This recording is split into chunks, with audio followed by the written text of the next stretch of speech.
What happens when you actualize a dream but don't realize you have? See, many of us have dreams and aspirations that are so big, you'd be afraid to even achieve them. I was lucky enough to achieve a lot of my dreams, but there was one dream in particular that made me proud, sad, depressed, and quite frankly, questioning who I was and finding myself at the same time. For those who do not know, my name is Sylvan, LaCue. I'm a hip-hop artist from Miami, Florida, and I'm here to tell you about my story of why saying no to ROC Nation changed my life forever. Hello there, what's going on, y'all? My name is Sylvan LaCue. For those who already know, you already know. And for those who do not know, do a quick Google search and get caught up because we're about to get into some story time. But before we do any of that, I would like to say thank you guys so much for being here and subscribe because I guess you should, whatever. This is something that's been very internal for me. I've mentioned it in my music from time to time, but this is also something that's been very, very, very, very, very troubling for me to process. And I'm gonna be very honest, I've been going through a lot the past 8 years, more specifically the past 3 years. And to be honest with all of you guys, I'm doing a lot of processing when it comes down to my childhood. And as far as I'm concerned, ROC Nation in my music career represents kind of the benchmark between ignorance and wisdom. Thank you so much for being here and listening to the story. It is definitely a story of not just ROC Nation, but understanding who you are as a person, understanding what matters to you, and understanding how to maneuver and move in a room full of vultures. Yeah. Anyways, moving forward. I would like to take this time to thank all of my fans for supporting me for as long as you have. This means a lot to me that you would even give me any attention to tell this story. So it's 2026, and I'm just now really getting a chance to actually talk about what actually happened. Now, before I get into this, I would like to tell all of you guys that this is a series called WiseUp with Sylvan. This series is basically to give my experiences as an artist. I have a lot of game. I've been in the industry for about 20 years. I hope that my mistakes and also my wins can be something that you guys can take from and learn. Let's get into the first chapter.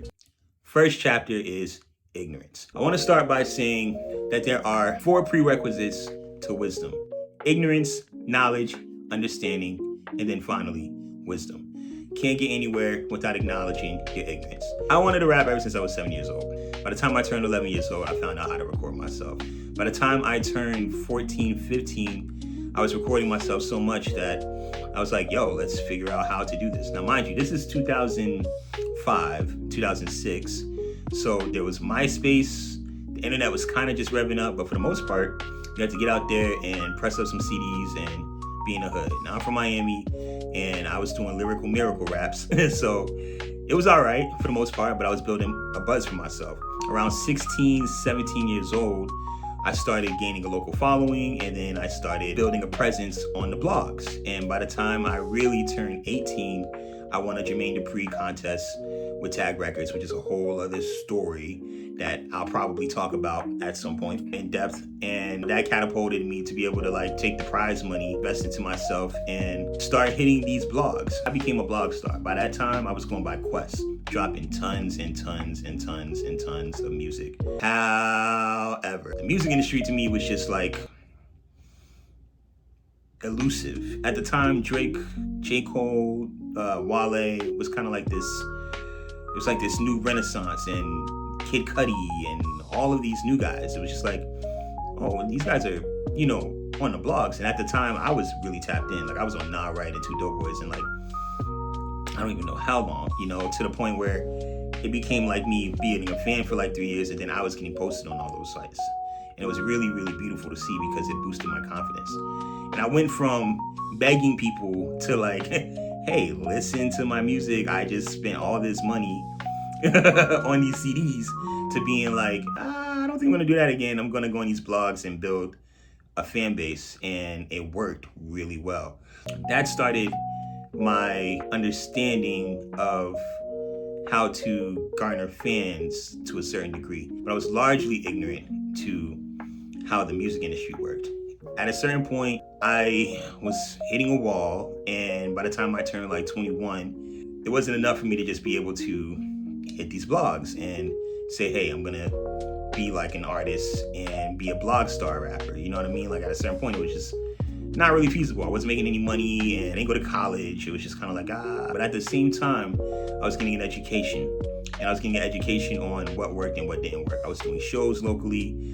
I was using the little buzz that I did have online to try to leverage more relationships around my neighborhood. I was talking to photographers and other creatives. So I was building more relationships. So I felt like at the time, I was like, okay, we're trying to do the best that we can. I largely just did not understand what I was doing, but I understood what I wanted. And I wanted to be one of the biggest artists that I could possibly be. My favorite rapper, obviously, was Jay-Z. Wow, this guy's great. Definitely want to be like this guy. Want to rap like this guy. Want to be a part of what he's got going on. And at the time, he was doing ROC Nation. And it was like a dream. It was like, yo, if I could be a part of ROC Nation, that would be great. And that was when it first started at the time. It was like a brand new, fresh, shiny toy only J. Cole had signed to. It was prestigious from how I looked at it at the time. I was largely ignorant to the music industry, how things went, but I was learning and I had this dream and I had this vision and I was like, yo, this is what I want. So I went after it. Chapter 2, knowledge. I was dropping mixtapes nonstop, started hitting so many walls, and I was broke. Broke, we ain't got it. I didn't have no money. I was 22, 23, had to go back to my mama's house over and over and over, going back to my mama's house. And I got to a point where I was just like, I'm gonna quit. And that's what all artists do. All artists quit at some point. Do not feel ashamed if you're an artist and you quit. I got to a point where I just didn't know what was going on. And then I got thrown a lifeline and I started accumulating a lot of knowledge. I started understanding what I needed to do. I needed to build a fan base beyond online. And yes, I was doing local shows and, building an online presence. And I had a lot of local buzz, but I knew that was going to hit me at a ceiling at the time. I had no choice in my mind at the time but to venture out. So I started venturing out. And at the time, I was very, very fortunate to go on tour with Logic. And this was like 2012, 2013, talking really early. My first time being in Los Angeles was really beautiful. And that was because of touring. I was able to get on stage and be like, hey, follow me, listen to my music. And they became lifers. Boom. That was, to me at the time, was like, okay, this is how you build a loyal fan base. Not just like an online fan base of people who rock with you, but going on tour. I was able to leverage a lot of those relationships and understand that relationships and touring and cultivating a fan base, but also sharing your story is very important. And that led me to create a project called Searching Sylvan. This project changed my life. It solidified what I wanted, which was a fan base that would understand who I was, who I am, my story, and would ride with me forever, no matter what. And I'm damn proud of that project. You can check it out whenever you get a chance. And this is what led me to my first meeting with ROC Nation. Chapter 3, understanding. It was time for me to venture off. So after touring with Logic for about 3 to 4 years, it was time for me to kind of do my own thing. So I started doing my own thing and I started really traveling, and I had a lot of knowledge and I had a lot of experience, and I was fresh off of a project. And I had a person who set me up with my first meeting over at ROC Nation. It was cool. I linked up with him and, we spoke for an hour and we talked and it was really tight. And he basically just alluded and just said, we only signed certain artists, you know what I mean? We signed, J Electronica, and, at the time, I think they were getting ready to sign Big Missa. I heard a lot of things in the background. This is 2014 to 2015. And I understood that. I was just like, all right, bet, I get it. It sucked, but I understood it was about leverage. I had just dropped a hot project, but I had no manager at the time. I had left my management company and I was on my own. I didn't have any real infrastructure. And so I had a hot project, but I wasn't the hottest, prospect out here. It was one of those things where I had to make a decision. It was am I going to accept this and be yo, I'm not hot, or am I going to go get hot and hopefully try to come back and, get into the graces of ROC Nation. And so I picked the latter. I was like, all right, I'm gonna pick the latter. But I'm very grateful for this A&R for giving me the time. He gave me a full hour to like plead my case, like sign me. And he didn't sign me, and that's good because at the end of the day, it led me to realize that okay, there's more things to do. I had this understanding, and I was like, all right, I know that I want to sign to ROC Nation. I know I built a buzz for myself, so I gotta do a bigger buzz, and I gotta do more. And then this is when things started getting a little weird because I was moving from a place of lack at this time. Yes, we about to start getting to this. I was moving from a place of lack. Now, at this time, I felt like, damn, I don't have enough, so I need to go and get more. I hope I can still get over there. I hope I can still be who I want to be. I hope I can still be an artist over there. And so I started doing what I thought I needed to do, which was grind. And I was creating another project called Far From Familiar. And at this time, I changed my name from Quest to Sylvan LaCue. And I started doing new music, and I was creating with like a bunch of friends, and it was okay. It was good. The album came out and it was doing great, but at the same time, it wasn't everything it needed to be. And at the time, I was broke. I went broke again. I know that's maniacal, but I went broke again. And going broke sucks. It's garbage. But, it was what it was. But at the same time, there was a lifeline because streaming started. And at that time, I was like, okay, I can start collecting money. So I was able to live off of that. And then I got a job at a coffee shop. And I was living in Oakland at the time. And I was engaged. And I was just like, all right, I'm going to make this work. And so it was a good time. But it was also a humbling time because at that time, I would go to work every single day. And I would be passing by, I think for like a month and a half, a sold out concert with Logic. And I was just like, dang, this is crazy. What the fuck am I gonna do? I hate this shit. I hate this shit. I hate this shit. I hate this shit. I was like, I hate this shit. God, I gotta go serve all these motherfuckers.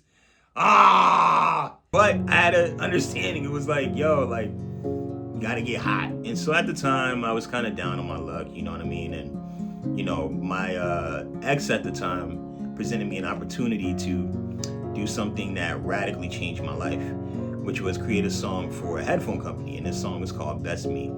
And so I didn't think much of it. I was just kind of like, all right, let me try to create another record. And at the time, I hadn't dropped any music and streaming was popping. So I was just kind of like, I'll try this out. And I dropped this song and it changed my life forever. Chapter 4, Wisdom. And so I moved to Los Angeles and I was doing my thing. I was just kind of like, all right, cool. Let's just figure this thing out again. But then Best Me was blowing up. And then also at the same time, I was fresh off of a tour with Saba Pivot. Shouts to my man Saba. I remember this Best Me music video was blowing up out of nowhere. It was just 10,000 views a day. And I wasn't doing any ads. It was just going. And I found like, okay, maybe I should just try to create more music like this. And so I started creating a lot more music like that. Grateful and a few other records. And I was doing fantastic. I was working at another coffee shop in Venice and dropping music, and I was seeing millions of plays, millions of streams. Record labels started reaching out, and at the time I was dealing with a manager who was highly connected to ROC Nation. And it was a very beautiful time. At the time, I was just kind of like, all right, this is dope. And I was just kind of like, yo, can I still achieve this dream? I think I can. I know I can. I don't even know where that's from. I can't remember where that's from. Anyways, I was like, okay, I have a lot going on right now. I worked really hard for this opportunity. And this is like 2017, 2018. And I was getting ready to drop a project called Apologies in Advance. And so me and my manager were just kind of like, yo, let's kind of figure out, see if we can make this happen. Let's see if we can actually go over there. And so I had an impromptu meeting over there while I was doing a press run. And I remember the A&R that I worked with was basically so impressed. He was like, yo, give me like 3 records. Let me get them over to Hove and, you know, let's see what we can do. And lo and behold, I did that.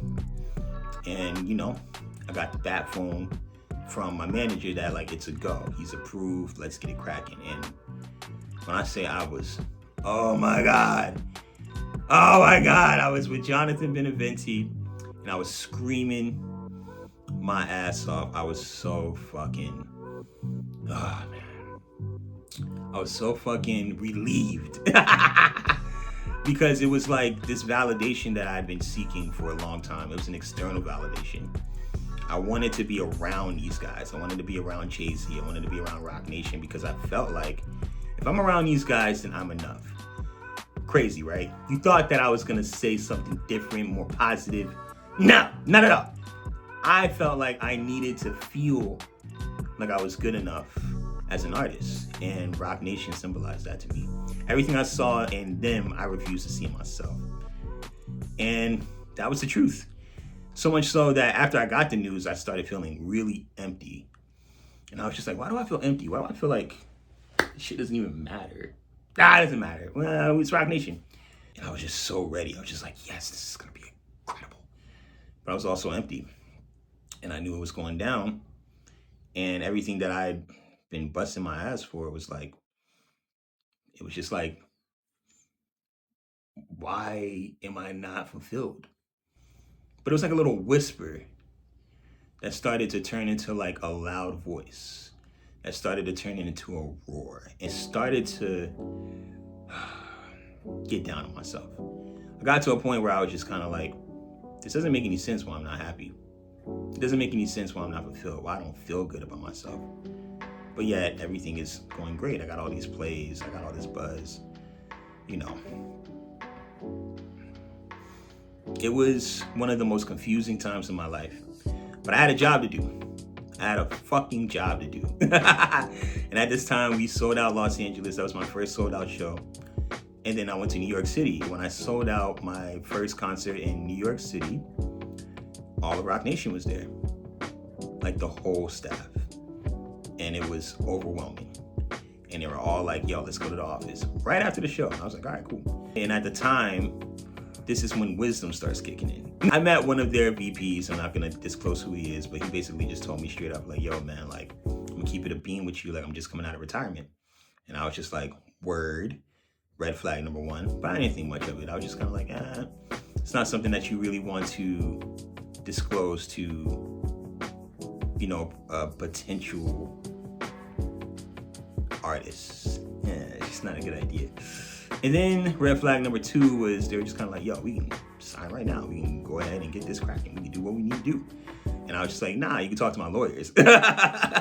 So like at this point in time, like I'm a veteran. Like I'm 10 years into the game. Like I understand like politics and like business and how things go. And so, you know, it was all laughs, but at the same time, I was kind of like, this is kind of weird. But it was still love, you know? And I think they were just kind of like testing my gangster, just trying to be like, you know, but also being like, you know, maybe you might. I get my first offer, and the first offer is pretty extensive. It's a master ownership deal, and you know, it is what it is. You know, most labels are gonna give you that unless you have like a lot of leverage. And I had a fairly good amount of leverage, but it wasn't the amount of leverage that I really wanted. At least that's what I thought. This is when things got a little shaky. I was in Florida at the time, doing my own thing, kicking it with friends, celebrating, making all types of money, making all types of music, just waiting to sign a ROC Nation so I can like lay back and be like, I did it, right? And I was distracted. I was very, very, very distracted. I was smoking, I was drinking, but I was grieving. I was grieving my grandmother who passed away at the time. I was also grieving the fact that I deep down did not understand why I wasn't happy with wanting to sign the ROC Nation. And I was also grieving being in denial of it. And so I was going through negotiations with them, and my lawyers were going through negotiations with them, and I was in Miami largely most of the time. I would fly to New York from time to time. And I would have these conversations with ROC Nation, and it would just be very apparent to me that I don't know what's going on here, but I'm not sure if I'm supposed to do this deal. From a logistical standpoint, I was getting courted, so I was going on dinners, and it was really tight. And then I just remember the last time I walked into that office was when I realized I cannot do this deal. And it was tough. It's probably one of the toughest things I had to really accept. So I walked into this office with my A&R at the time and, started getting the real game. And the real game was that they were in transition. They were in transition and they were also disorganized. And it just wasn't the right environment for me to thrive in. As an artist, I just want to let you guys know before I get into this, that you should always understand that when a building is in transition, it's a red flag. When a building is signing a lot of artists, it's a red flag. When a building is doing more tactics than actual strategy, it's a red flag. When a building is asking you more questions than you're asking them questions, it's a red flag. My A&R at one point was trying to get me to basically understand that they were throwing things at the wall. Sign a bunch of singles and we're gonna see what hits and we're gonna see what sticks. And that was tough. I was like, wow, that's not anything that I actually want to be a part of. I get it, singles deals are a thing, but that was their MO. And I was like, this doesn't sound good. Then I started realizing that their president at the time was new and he had just gotten hired. And I was like, okay, if the president gets hired just now we got to build a rapport, and he's learning the system just as much as I'm learning the system, and they're implementing a new strategy with signing a lot of singles deals. This doesn't sound like anything that's going to be great for me specifically. And then I realized a lot of their staff was asking me questions about artists on their label and what I would do with them, and I was just kind of like, you shouldn't be asking me what I would do with the artists that you're working with, and I'm the artist that's about to be signed. It's like, there's no real confidence there. So I'm just like, okay, this is really crazy. And then I started also realizing that there was a lot of disorganization just in terms of who to talk to when it comes down to anything. It was like a very, very disorganized space. And so I realized deep down that I'm like, oh, this isn't gonna work out. And they were asking for things at the time that made me realize, oh, these guys may need me more than I need them. And that's when you have to start being honest about your worth, your leverage, and what's going to bring you happiness. The last conversation I had with the A&R that I worked with was basically him trying to get me to put some of their artists onto my tour. And at the time I said no, because I'm like, I already got my tour booked. And that's when I realized, okay, the deal structure has to change. Now at the time, I just realized like, I'm not gonna get my masters. And I was really upset because I was like, yo, Hove was talking about master talk and all this stuff, 444, and he doesn't owe me anything. But I kind of felt like, man, yo, you got, you know what I'm saying? Like, you understand. But it was like, it doesn't matter. It's just like, yo, this is business. This is tough. Our last conversation that we ever had, me and my A&R at the time, I basically told him, like, hey man, look, I'm gonna need either my masters or we're gonna need to do a JV deal because, and I didn't want to break it down to him, but I was just kind of like, the leverage points here are a little bit more in my favor than they are in yours. We didn't agree, we agreed to disagree, and that was the end of that experience. They were like, look, you can either do this deal that we're negotiating or, you can go independent. And I said, hey, with all due respect, I appreciate you guys. It's been a good ride, but I'm out of here. And that was that. And I cried. That's right, I cried. I'm not afraid to admit I cried because it was a dream. It was the dream. And Hov was my favorite rapper. Jay-Z was my favorite rapper. Still is. I still love his raps. You know what I mean? But like, I was like, yo, come on, like, And I was in denial. I was in denial. I was like, nah, this ain't happening. But it was. And it was tough. It was really, really tough. I applied everything I learned from the music industry and just working. And I looked at a situation, I assessed it, and it was like, I don't think I can do this deal. It doesn't make any sense. The building's in transition. You never do a deal if the building is in transition. it was just a lot of hoovering at me, and I couldn't do it. And it was tough. It's probably one of the toughest decisions I ever made.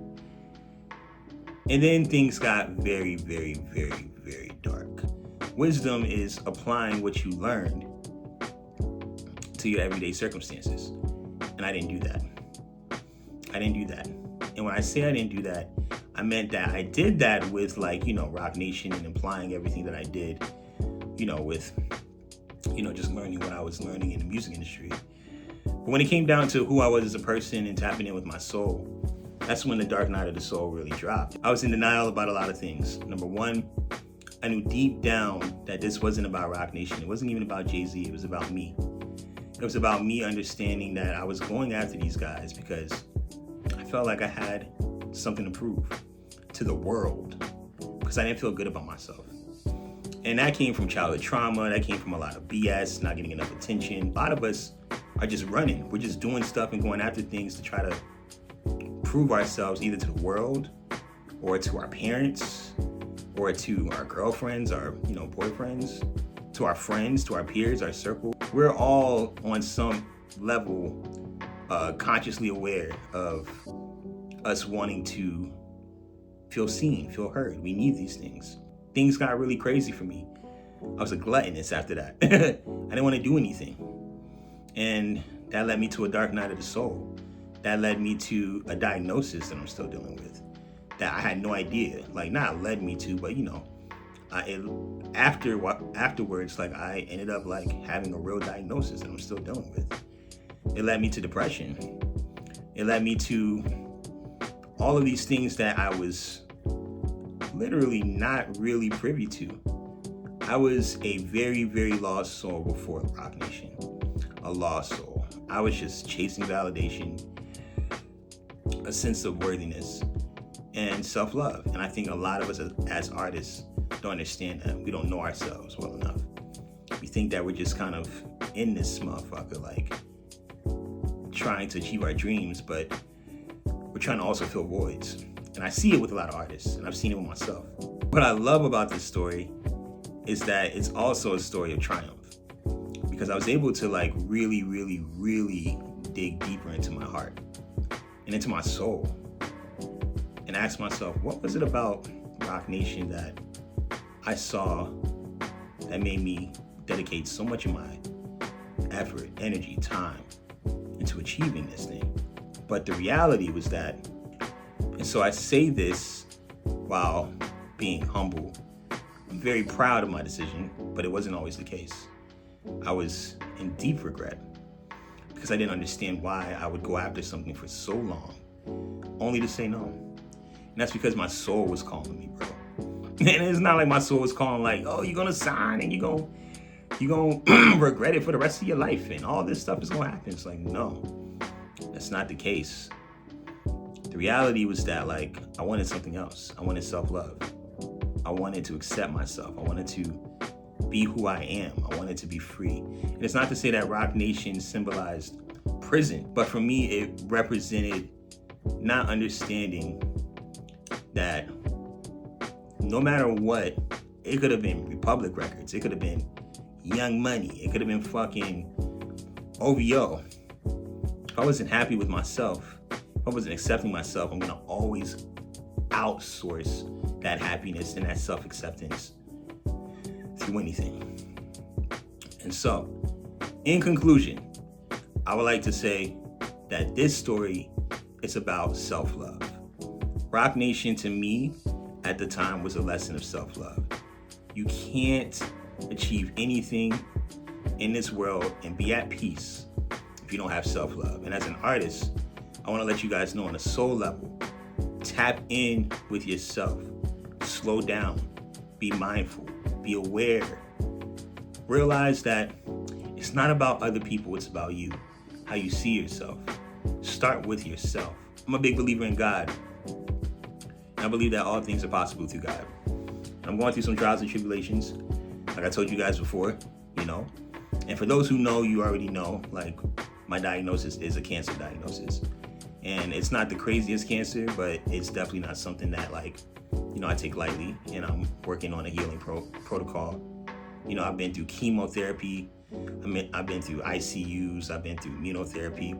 I'm still working on that stuff. And I'm working on my body because my body hasn't been the same since those treatments. And now I'm picking up the pieces of my music career again. And I'm actually getting ready to drop an album that I haven't, you know what I'm saying, even digested being an album, because I wrote it right after I got out of the ICU and chemotherapy. And this will be my first album since I was dealing with ROC Nation, and it's called Depths of a Man. I want to thank everybody who's ever stuck it through with me, because this was one of the craziest times of my life. And at the end of the day, it will always serve as a reminder of remembering that you don't need anything outside of God to truly accept who you are, because He made you perfect. I'm not going to preach to anybody, but all things are possible through God.